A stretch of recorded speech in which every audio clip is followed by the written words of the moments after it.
you doing? Malika with Healthy Eating Quest. Good to see you. Enough chit chat, really. It's that time, right? Time to check in, see where we are on our quest. So let's get to it.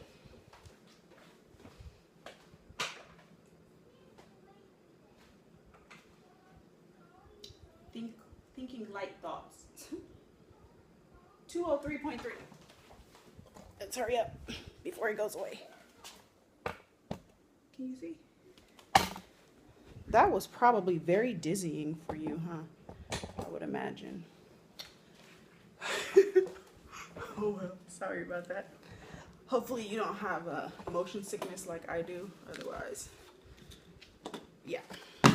Anyway, I wanted to talk to you about something that I found very fascinating and exciting, actually. Why am I whispering? My family's here in the other room, so trying not to disturb them. But as you know, I've been reading this book called Eating for Energy. And I was reading something the other day that was so fascinating and touching to me. Well, by touching, I mean it really hit home for me because I mentioned to you that I went to a naturopath like a couple months ago, I guess like 6 weeks ago. And so she took a sample of my blood, my live blood, and put it up, put it in the microscope and showed on the screen what was going on in my blood, in real time. And it was very disturbing for me because it wasn't good stuff. And so anyway, like I said, now that I'm reading this book, it's all about the exact stuff I saw in my blood. And so I'm understanding how important getting my blood healthy is, how important it is to my health, but also, interestingly enough, to my weight loss goals.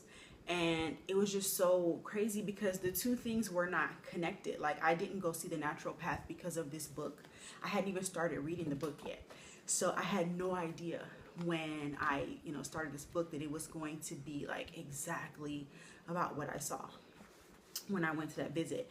And I'll put a link in the description if you want to check out the book. Again, it is an affiliate link. The author will share part of his proceeds with me, but it's no extra cost to you. It's the same cost as if you buy it anywhere else.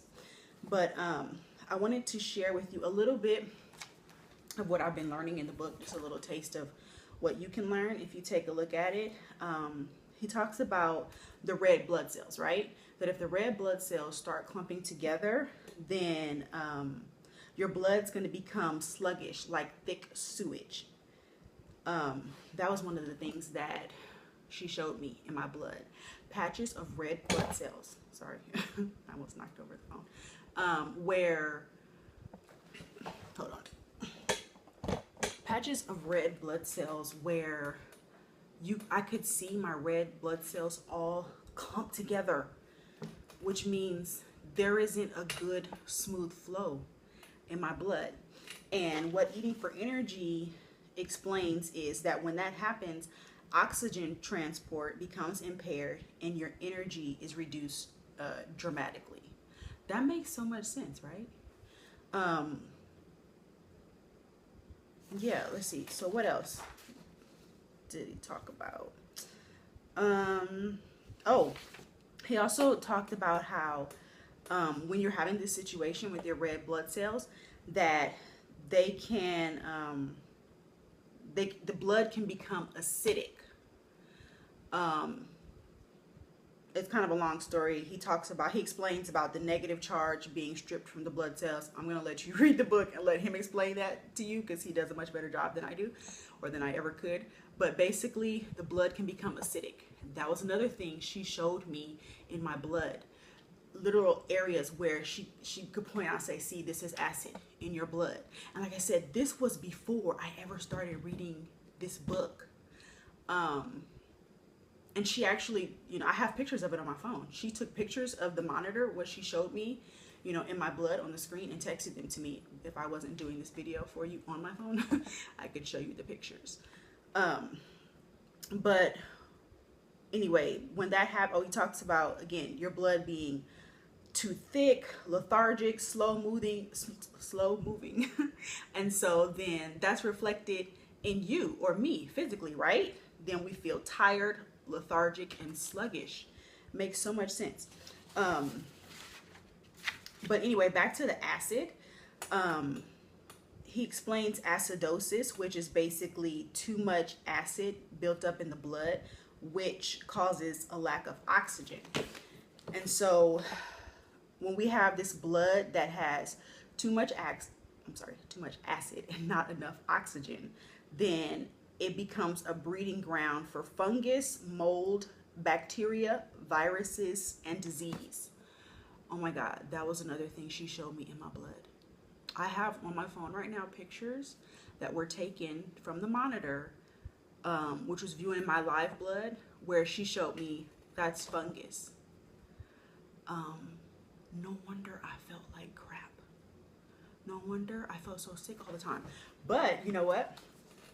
I can honestly say, sitting here right now, I mean, I'm not anywhere near where I want to be or where I will be, but I do feel a little better right now than I did 6 weeks ago when I first went to see her. I can say that I have finally had some days, keep knocking the phone, where I've reached my goal of drinking the water that I wanted to drink. I've had some days of making sure everything that I ate involved a fruit or a veggie. Still working on the whole grains.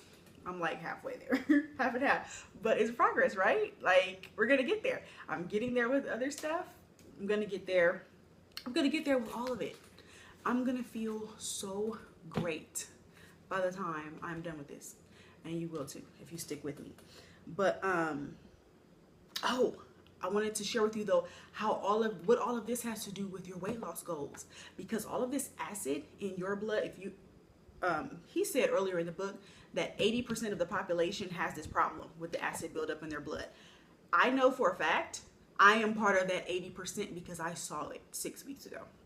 But anyway, the acid in your blood can make you fat. And I'll just try to paraphrase how he explained it. Like I said, he can explain it to you better than I ever can.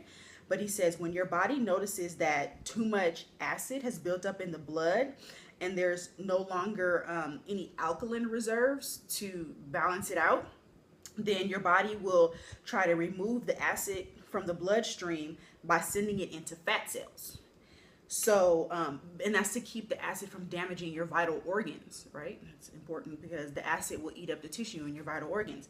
So if your blood is too acidic, then, well, basically the more acid you have in your body, the more fat your body will require to store the excess acid. Does that make sense? So you have to keep building up more fat cells, I guess, so that your blood has somewhere to put all that acid. So I'm like, oh my God, that is so fascinating. I had no idea. So now I have to learn how to alkalize my body, how to, start alkalizing my blood. Sorry, there's somebody outside. Yeah, to get rid of this acid. And then, like it says, once your body realizes that your blood is no longer so acidic, then it'll start to realize that it no longer needs as much, fat cells. And then it can start to release some of those. Isn't that exciting? So, yeah, I thought that was really fascinating, and I just wanted to share that with you. But like I said, there's so much more in this book. This book is over 200 pages. So I'm gonna put the link to it down there for you, because I really hope that you check it out. There's so much to learn in it. And yeah, keep up with your quest, keep up with your healthy eating habits, and I wish you the best.